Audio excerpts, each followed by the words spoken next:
La mujer sentada frente a mí en el día de San Valentín me miró directamente a los ojos, dejó su menú sobre la mesa y dijo algo que probablemente no había planeado decir en voz alta.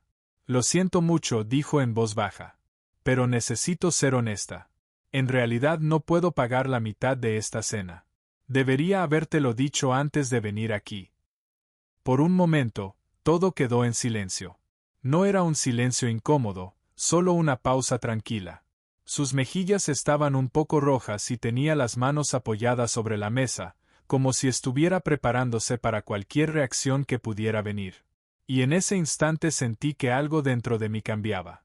La noche estaba tomando una dirección completamente diferente de la que había imaginado. Lo que dije después la hizo llorar allí mismo en la mesa. Más tarde, cuando le conté la historia a mi hermana, se rió y dijo que yo era o el hombre más emocionalmente inteligente que había escuchado, o el más devastador sin querer. Ella no estaba segura de cuál de los dos. Así que quiero saber qué piensas tú. Porque esta historia va mucho más allá de una simple cena. Y cuando lleguemos al final, entenderás por qué ese pequeño momento en la mesa fue solo el comienzo de algo que ninguno de los dos esperaba. Déjame empezar desde el principio. Mi nombre es Marcus. En ese momento tenía 36 años, era profesor de historia en una escuela secundaria y padre a tiempo completo de mi hija de 8 años, Zoe. La madre de Zoe y yo nos habíamos separado cuando ella tenía solo 3 años. No hubo un gran drama. Simplemente tomamos caminos diferentes en la vida. Compartíamos la custodia, pero cuando Zoe tenía 6 años, su madre aceptó un trabajo en el extranjero.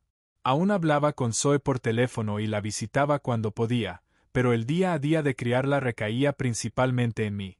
Y sinceramente, no lo digo con resentimiento. Zoe y yo habíamos construido una vida juntos de la que estaba muy orgulloso. Ella era divertida, un poco terca y sorprendentemente observadora para su edad.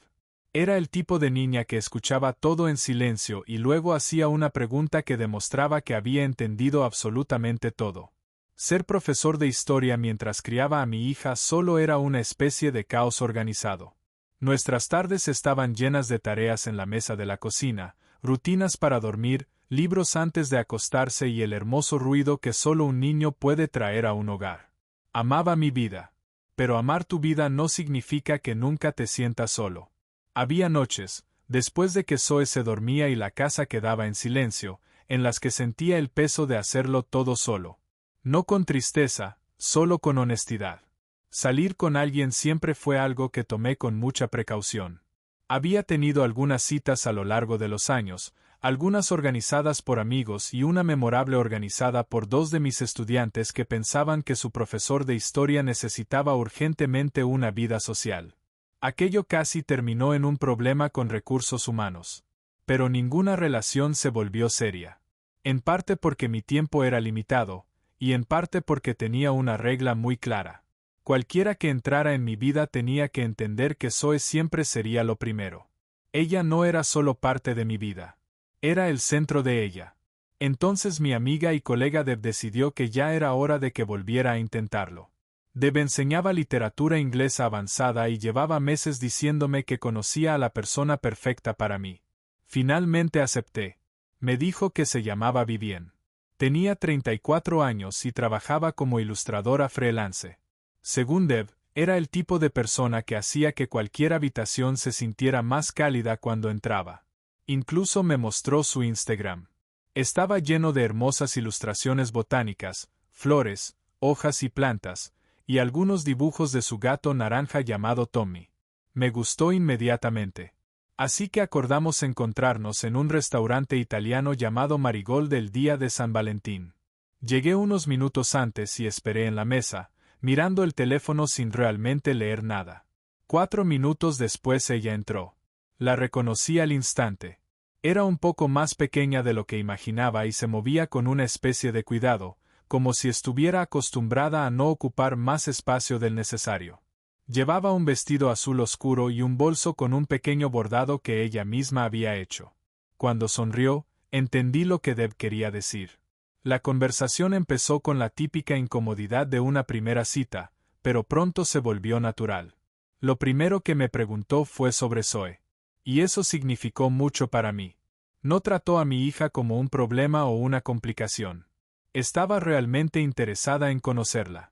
Le conté que Zoe estaba convencida de que podía manejar el carrito del supermercado mejor que yo. Vivienne se rió tanto que tuvo que dejar el tenedor sobre la mesa. La noche fluía con naturalidad. Pero cuando llegaron los menús de postre, algo cambió. Vivienne se quedó en silencio. Miró el menú, lo dejó, lo volvió a tomar.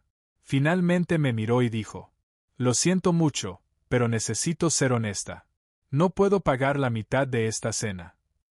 Me explicó que el trabajo freelance era inestable. Un pago que esperaba no había llegado todavía y además había tenido que pagar una factura inesperada del veterinario para su gato. Dijo que estaba avergonzada, pero que se sentiría peor si fingía hasta el final de la noche. Entonces dejó de hablar. Y esperó. En ese momento entendí algo importante. Ella había elegido la honestidad cuando lo más fácil habría sido quedarse callada. Así que dejé mi menú sobre la mesa y la miré. «Gracias por decírmelo», le dije. «Me alegra que hayas sido honesta». Sonreí y añadí: «Además, yo fui quien te invitó a cenar. Así que la cena corre completamente por mi cuenta». Sus ojos se abrieron con sorpresa. «Y sinceramente», continué, «lo que acabas de hacer requiere mucho valor. Lo respeto». Durante unos segundos solo me miró. Y luego aparecieron lágrimas en sus ojos. No fue un llanto dramático, solo unas pocas lágrimas que no pudo contener. Se rió un poco mientras se disculpaba. Le dije que estaba bien, que en realidad se lo había ganado. Después pedimos postre. Y la conversación se volvió más sincera que antes. Hablamos de su carrera, de cómo se mudó a una nueva ciudad para empezar de nuevo con nada más que su arte, su gato y una maleta. Le conté más historias sobre Zoe. Esa noche fuimos una de las últimas mesas en salir del restaurante. Cuando nos despedimos en el frío aire de febrero, sentí algo que no había sentido en mucho tiempo. Esperanza. Y a veces, la esperanza comienza con algo tan simple como la honestidad en una mesa de restaurante.